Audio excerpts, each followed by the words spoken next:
Hey, what's going on, everybody, over on the YouTube side of things? I've been getting a ton of requests about doing a tier list and a little bit of a meta update or a meta grab or whatever you would like to call it. So I've been trying to think of different ways that I can do it, and the only way that I can think of currently right now for like a little like meta catch or that type of thing is kind of just going into a tier list. I'm gonna do, I guess I'll just go kind of in order. S to D, S being the best, D being the worst, and everything in between. And then I guess what I'll try to do is I'll try to explain everything on why I think this and everything like that. And with the recent tournament win, that was up on my YouTube, you could see previously that right before today, there's one, the finals, then there's one on the quarterfinals and the semifinals. You guys can go check that out if you guys want to check that out. There's also Downtown Showdown, where in my opinion, one of the best teams currently in Deadlock, the Hydration team, ended up winning. And basically it's going to be a meta catch of all the different tournaments that ran and our tournament and my opinion on everything, and yeah, go from there. So without further ado, let's get right into the tier list. And I'll try to do everything. If you guys have any questions, of course, feel free to ask. I also stream every single day over at twitch.tv/Venenu_ at 6 a.m. Eastern every single day. You can guys feel free to come over and ask any questions that you would like to. Then I stream for around 10 to 12 hours every single day. So I'm alive, obviously. I'm live every single day over there. If you guys want to go ask some questions or leave them down in the comments down below, I'll respond to every single comment that's down there. You guys can roast me, do whatever you want to do. But yeah, anyway, right into the tier list. We're going to start off with Abrams. So I think Abrams is one of the best frontliners in the game overall. There are some obviously counter stuff or counter items to him, just like every single character has and all that. The thing with Abrams is that he kind of got really hard. He gets kind of hard counted by toxic bullets and decay, as they do percent health damage, and he does have a high percent damage, or he just has high percent health. So I'm gonna put him personally at A. I do know decay got nerfed. If there was an A+, I'll probably put him at A+.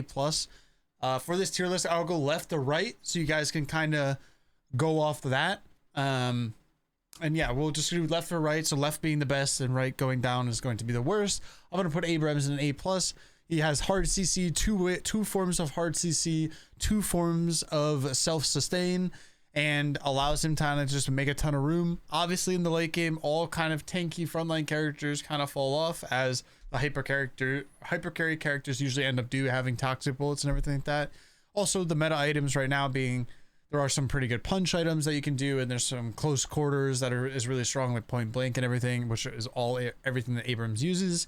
Max rank shoulder charge increases the damage that you deal as well with your weapon. There's a bit of a weapon build going on and everything like that. So personally, I put Abrams right here at A+.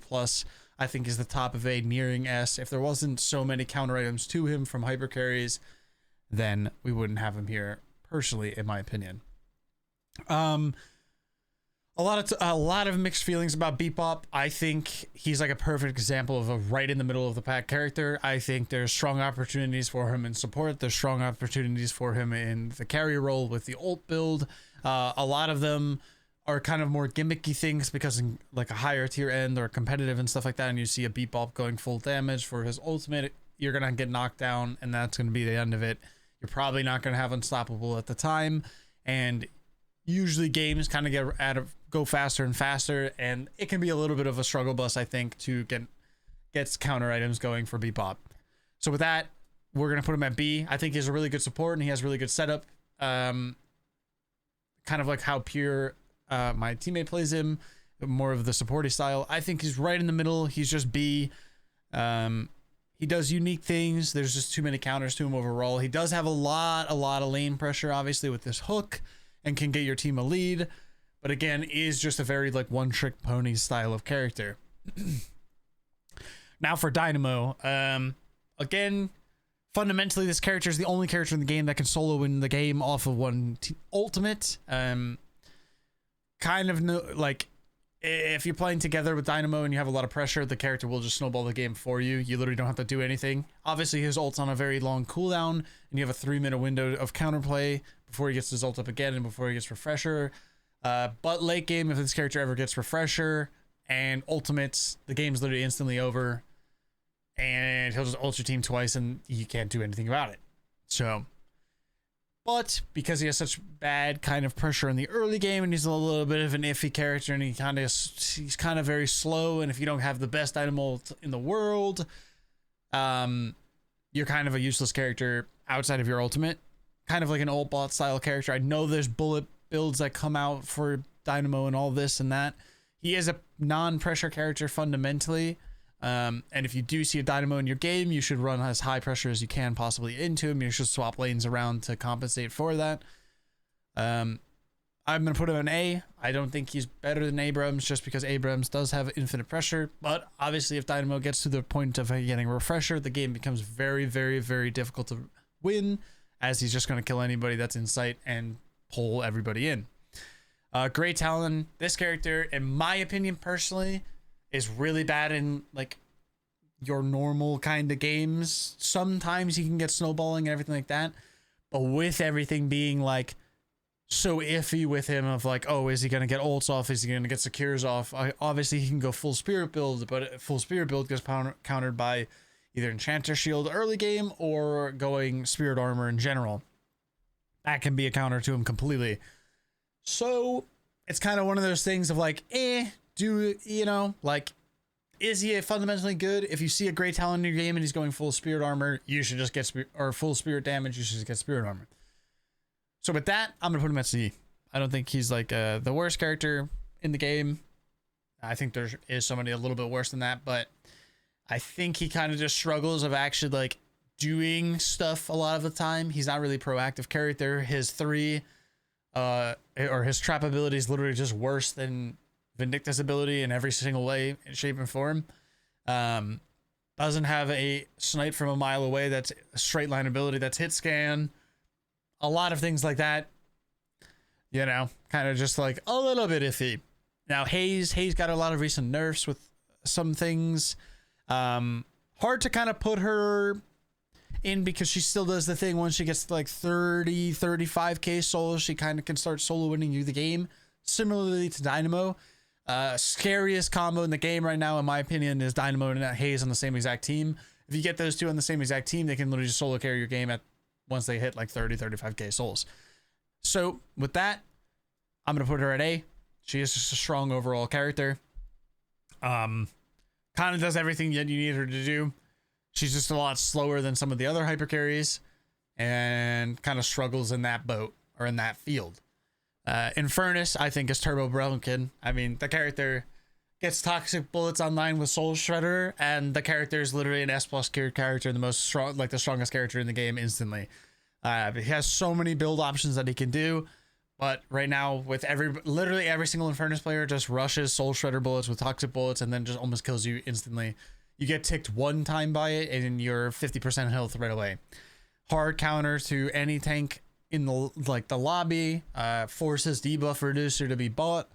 Just a lot of frustration things with this character. Super safe with his dash, can ult and just walk in and then dash out. Has CC, shreds on split push. The character can split push for free. Just a lot of frustration things, in my opinion. Probably almost nearing one of the best characters in the game. So yeah, and also doesn't like kind of bullies every single lane person because they can just play super passive and poke people down. Ivy just received some nerfs. I think before I would say she's top of A. Now with the nerfs that she has recently gotten, I think she's probably dropping off a little bit. I do think the spirit build is still absolutely fine. I don't think it's that bad. You just have to ult a little bit better to actually hit people. The one nerf is a little bit annoying, obviously, because now it's not just like a cone on top of the whole field. It's a set 2-meter radius. For me personally, I'm going to put her in A-, nearing B+. She's going to be on the bottom barrel, in my opinion. I just think she's such an iffy character. She doesn't really have lane pressure. She's kind of just a character that needs farm and doesn't do it as good as the other characters that do also get the farm. So, kind of just a little weird of a character. Kelvin, we all know we hate Kelvin. He has received quite a few quite a few nerfs, and that's a bit of a struggle for him. I've already seen like a hard drop in the character, favor of the character overall. he kind of just doesn't really like do what he used to do. He still has infinite pressure. If you pair this character with another character that has high pressure, you're just going to win the lane by default. The good Kelvins are still really good Kelvins, and they'll carry matches for free. Dome obviously being a very strong ability. I think he's nearing top of A with Abrams. These two are probably interchangeable. I think Abrams and Kelvin are still top of A, very, very strong. You see these characters almost in every actually you don't see Abrams in every single game, but you see Kelvin in almost every single game. You see Infernus in almost every single game. You see Haze, Ivy, in every single game almost. Geist recently got some buffs. I love Geist. She's my most played. I think she's actually my most played hero. She's a ton of fun. I don't think the character is like excellent still, even after the buffs. She's obviously just more of a lane bully now, but her late game is very lackluster. She's very gimmicky. She's very one trick heavy, both on the spirit build and the tank build and her weapon build. She is kind of just like a gimmicky character. And a lot of the times once you ult somebody, they're not dead anyway, and then you're just dead. So it's kind of like one of those things of like, what is the character actually fundamentally doing? If you have a pick comp, for example, like if you're Bebop, Geist, and Paradox, and you're looking for a pick comp, I think she's really strong because you max out your 2 and you're just gonna kill people off of the pull. You're just gonna silence them and then they're just dead. There's not much they can do. So she's a really good character for a pick style comp. Obviously in normals, you're not really gonna get to that. It's gonna be a bit of a struggle bus to get to that point, but due to her having pressure, I do think she's kind of nearing B, but I think overall, I still think this character's in the struggle bus. She's kind of like B minus, C plus tier. Hard to put her anywhere right now. I'll put her in B because I do think she's better than Talon. I do think Talon is just a really big struggle bus right now. So yeah. All right, Lash.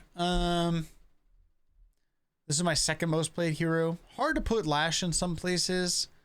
A lot more people have been going E-shifts for him. A lot of people have been going slowing hexes for him. And I mean, it doesn't feel bad going in E-shift overall. Like in general, it doesn't feel bad at all. You get spirit power off of proccing it. Silence is really good into Lash because you can just silence him once he 2s. And now he can't do his ult combo. Slowing hex before he 2s. Now he can't run away. And you kind of just run into some issues of like, what do I do? Like, sometimes you just can't do anything as Lash. If you're into a Kelvin, for example, it feels really bad. If you're into a Dynamo, for example, it feels really bad. I have a long time video way back explaining what Lash does and his counters and everything like that. There's a Lash guide video. You guys can go look for that. Just type in Venenu Lash guide. It should pop up. And to this day, the struggle buses are still there for him. He is a very pick-oriented character. I think he's really strong. I do think he does just struggle against a lot of the meta picks right now and people building the counter items and everything like that. I'm going to put him bottom of A. I think he's strong for certain individual things, but in a more like structured environment, and now that more people are buying more counter items to the characters that are in the game at a higher end, he kind of struggles sometimes of kind of getting active and stuff, so hard to kind of say. McGinnis, the rise of McGinnis. I don't know if you guys recently saw in Downtown Showdown, a player named Quig used this character to play literally full heal style. Would wall off a corridor, use health nova. There would usually be like 2 to 3 health novas on the team on top of her 3 or her healing ability. And you would just drop heal and full team or full reset your whole entire team and then come back full HP and fight again. There's not enough anti-heal in the game outside of people that go like Ricochet, Toxic Bullets, which is Infernus, by the way.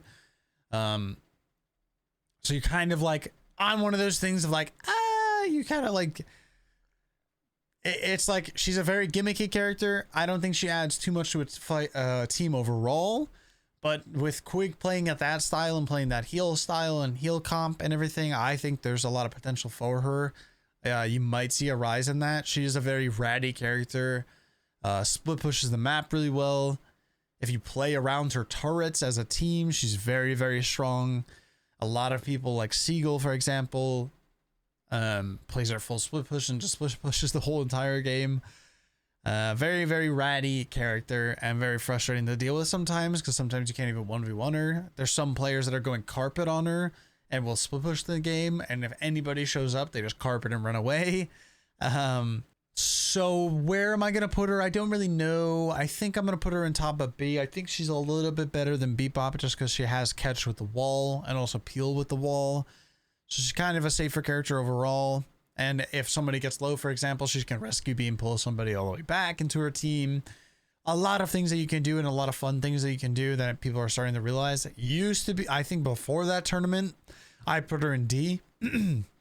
Just because she's very easy pick, but the way that Quig was playing her, I put her in B right now. I think she has a pretty big standpoint in the meta. I think she's pretty good into Dynamo as well, because you can interrupt Dynamo ult, and also she just has more pressure than Dynamo overall. She just doesn't have a thing of like, if you hit X thing or get to X points in the game, you auto win the game. So, Mo and Krill, the ultimate catch character, with the map being bigger and the side lanes being wider when you're pushing into like tier 2s, for example, a lot harder to fight with this character. As you might have seen in my quarterfinal video, or sorry, my semifinal video, very hard to catch this character, or like he has a ton of pressure and then he's very hard to like kind of do things with at a certain point. You kind of just get stacked on and die.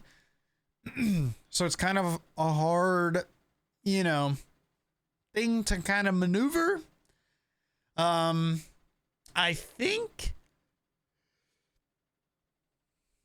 he's B. I think he's a very middle of the pack character, if not bottom of B. He does have a lot of pressure and he can snowball things, but off of bite and stuff like that, a lot of times you do just die. If you ever get behind on the character, you're literally the most useless character on the map. So it can be a thing of like, you know, is it even worth picking type of thing? So, you know, that's kind of where my opinion is on him. I think he's a ton of fun. I really like playing Moa and everything like that. I just think he is kind of in the struggle thing of like, can I do anything? Paradox. I think Paradox is a very strong character. The ultimate pick character. Doesn't have too much lane pressure. Kind of has lane pressure, kind of doesn't. But I think he's like the ultimate pick character and really strong. Probably the best pick character overall. He's usually pretty safe, or she's usually pretty safe, sorry. I kind of think she's S, but at the same time, I kind of think she's A. I think it's really dependent on the player for this character. I want to say she's S just due to her pick potential. Fundamentally, the character is really frustrating to play against as well. You have a lot of like catch with her, a lot of setup, a lot of different things you can do. You can max your 2, for example, and then you silence out people that are going through the wall. You can max your 3, amplify more damage. You can go your ult and swap people back in. Just a lot of different things you can do. She does not have solo kill potential, so she's a lot better in the competitive standpoint of things. But she kind of, you know, she can be a little bit iffy. She'll be like top of, like, she'll probably be bottom of S, in my opinion. Pocket, I think Pocket, dude, I think Pocket's so strong, but he does need other things with him to be really strong. Like, I think a Pocket Grey Talon combo can be really strong. I feel like this character's S. He just has infinite pressure, infinite kill, infinite, like, he just has so much that he can do.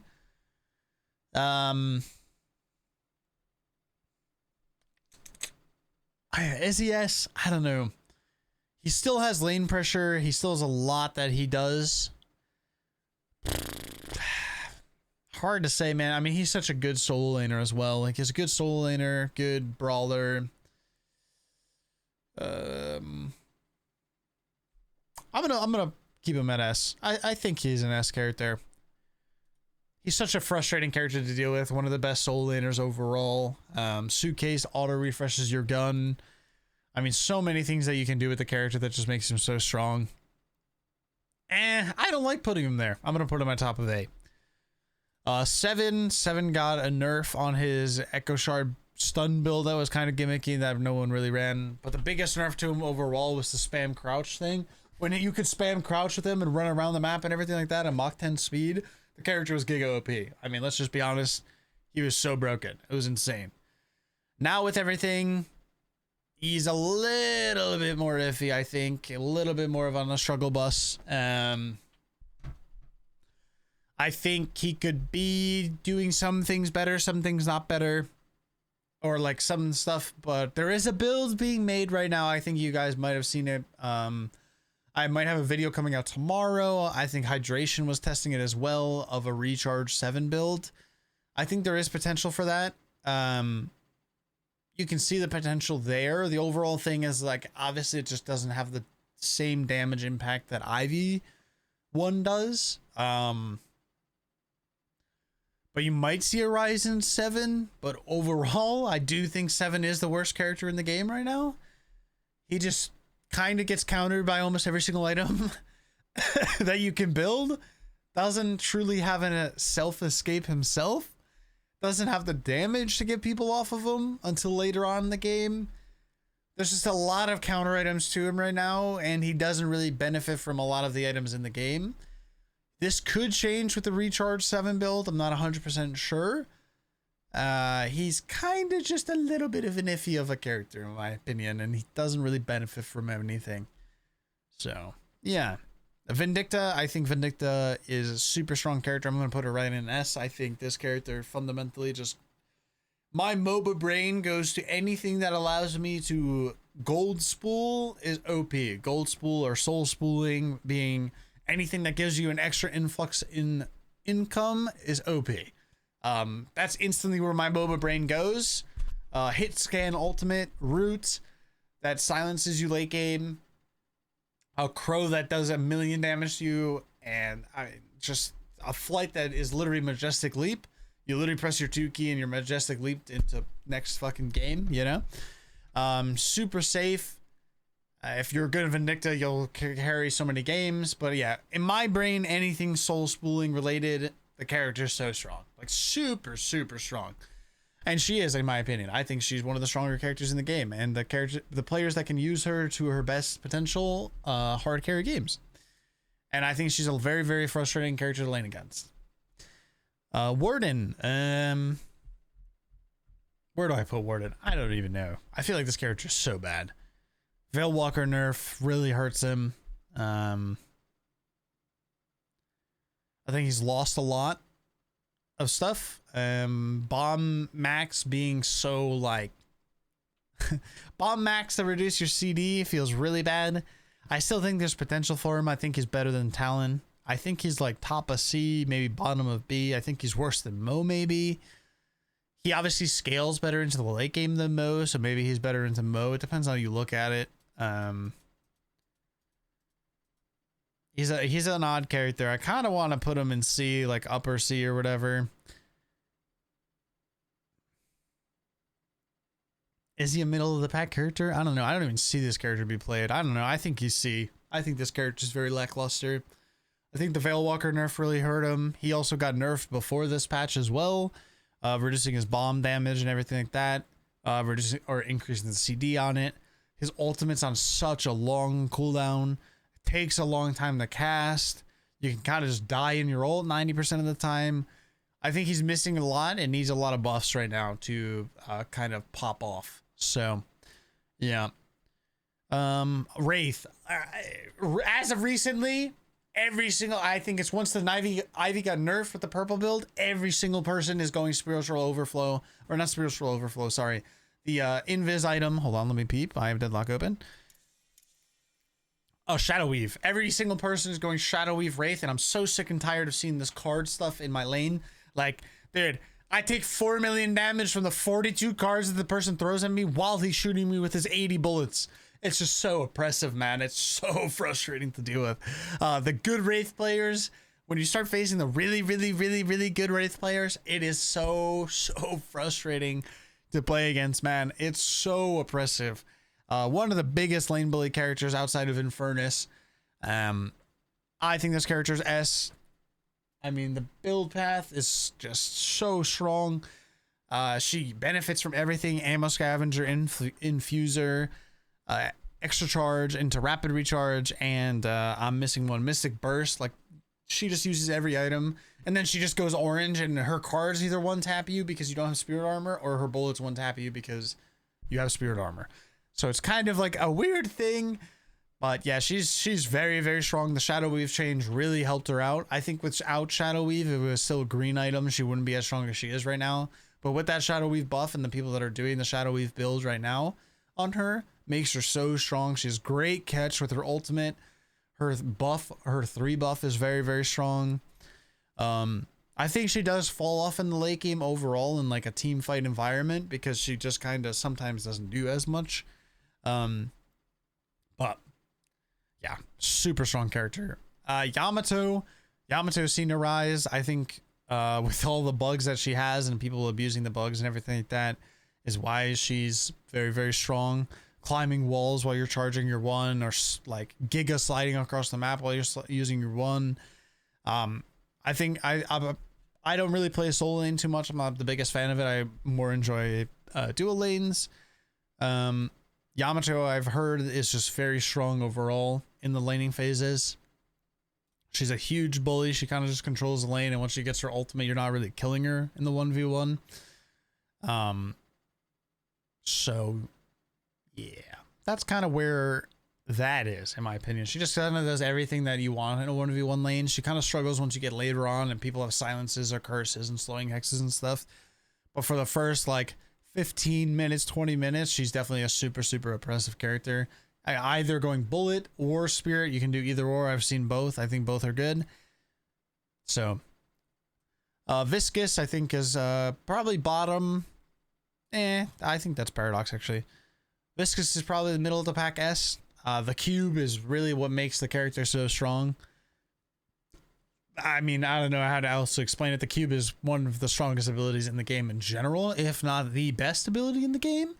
Something that could just take somebody out of CC and then just kill them or save them, and they heal up and then they live, and then you can also, if they are CC'd and after the CC is done, you can punch the people away and they slide away. So many different things you can do. Has a ton of CC, has a ton of lane pressure with the ones and the punches and the ultimate, and being able to use abilities in the ultimate. There's so many different things that you can do as Viscus that make her so strong. Her gun's also very good. A lot of people are going gun Viscus. I think it kind of fell off a little bit. She did get nerfed on the gun thing overall. But at a top end, I mean, she's just one of the stronger characters. I mean, her 2 abilities just so strong. It's such an important ability to have in your team comp, in my opinion. Shiv has, the detriment character that everybody hates to play against and everything like that. He has received a lot of nerfs, maybe too many in my opinion. I think he's kind of top of B. He's like B++, if not bottom of A. He has his spirit build, and he has his tank build, and he has this kind of like semi mixture, like hybrid build of weapon and spirit. I think hard to kind of say. I think Shiv is probably top of B, if not middle of the pack A, or like bottom of A. There's a lot of counter items to him. His pressure has fallen off a little bit, just kind of how it goes with the nerfs to him and stuff. I'm gonna put him at top of B. He still has an execute. If you let him free cast in a team fight, he'll solo carry the team fight when his ultimate's maxed. I have a build for him right now that I'm really enjoying, which is the one focus build, but I do put a little bit of hybrid in there. I think I'm going to start going point blank with him and doing, or like headhunter point blank, and literally just looking for headshots with the shotgun with right click and one tapping people. But yeah, that's kind of where he is. Return fire is really nice for him. It kind of lets him just kind of get in there. And yeah, that's kind of where I think he is. All right, Mirage, the brand new character in the game. He has just received a nerf as of yesterday of 10/2/2024. I played some Mirage, not a metric ton. From what I've heard, he's still as strong as he was before the nerfs. And I still think, in my opinion, I still think he's like kind of a gimmicky character, because I think when he's behind, he literally doesn't do anything for your team. But when he's ahead, he's one of the most oppressive characters in the game. And for that, I think he's similar to Lash in that book, where I think Lash and Mirage kind of do the same thing. Both the big juicy mustache characters, huh? Right next to each other. I think he's bottom of the barrel A, if not with right next to Shiv. Echo Shard double tornado build is really strong right now. I've seen some people going the Ricochet Mirage build. I've seen some people going tank Mirage build with CDR, and you're just a full setup character. There's definitely a lot of different things you can do with the character. I don't think there's one set build yet. That's why I'm going to put him at the bottom of A, because I do think that he still has the fundamental of being such a strong and oppressive character. But yeah, that's kind of where he's at for me. That's where I'm going to leave him. But yeah, that's going to wrap up the thing. This is based off of the Downtown Showdown tournament and the Boom TV tournament that we played in, and where I think everybody's at overall. But yeah, if you guys disagree or whatever, please feel free to put it in the comments down below. Tell me what you guys are building on specific characters, whatever you would like to see in future videos and everything like that. I do appreciate all of your guys' love and support on all of the videos. Again, I do upload every single day at 4:30 p.m. Eastern Standard Time, so all the love and support on that, I do appreciate it a ton. Again, I've been asked a bunch of times after the wins and just kind of previously even before what I thought of the meta and a little meta catch grab video, and this is kind of the only way that I could think of doing a little like meta update or meta catch grab type of video. So I hope this ends up helping anybody that's wanting to learn new characters or play the game for meta specifically only. And yeah, thank you guys so much for watching the video. I do hope you guys enjoy the video and watched all the way to the end. If you guys haven't checked out my Twitch, it's twitch.tv/Venenu_. You can catch me streaming over there at 6 a.m. Eastern Standard Time every single day of the week. And I stream for around 10 to 12 hours. So you guys can catch me out at any single point of the day. Yeah, thank you guys for watching. Hope you guys have a wonderful, wonderful rest of the day. Don't forget to comment down below, subscribe, and stay safe out there. Thank you guys so much. Peace, peace. See you on the next one.